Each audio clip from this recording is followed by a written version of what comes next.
Greetings, my friends. I'm back again, Ramesh Gulati. We're going to talk about Chapter 2, Culture and Leadership.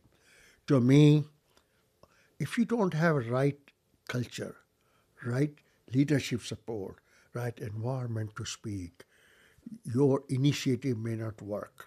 It will have a challenges. So that's the reason in early stages of my learning over the years, what I found that you have to have a great, you have to establish a good cohesive culture where people are doing the same way, talking, and they are doing the right things, and leadership is supporting those initiatives.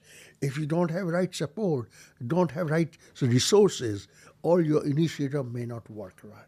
It will take a lot of challenge. It will take time, much more. Again, culture is not things which you build overnight. It takes time. Culture is how people do things when nobody's around, when no bosses are around. People do the right things, and that's a good culture. And it takes lot of time. Depends upon where, how big you are, how small you are. It may take you 6 months. It may take you 6 years or 10 years if you have a big corporation.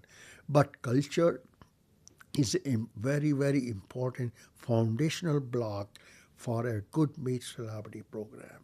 And same thing, leadership support. And leadership support means you have to educate leaders, you know, to understand, so they understand what you are trying to do and how their support is important. And that's so means maintenance reliability professional. We should have good good culture to establish. We need to implement good culture, and it takes time. Take your time. Don't get frustrated. Yes, you're going to have a lot of roadblocks, so be aware of that. It takes time, but you can do it. Do it. Create a right culture.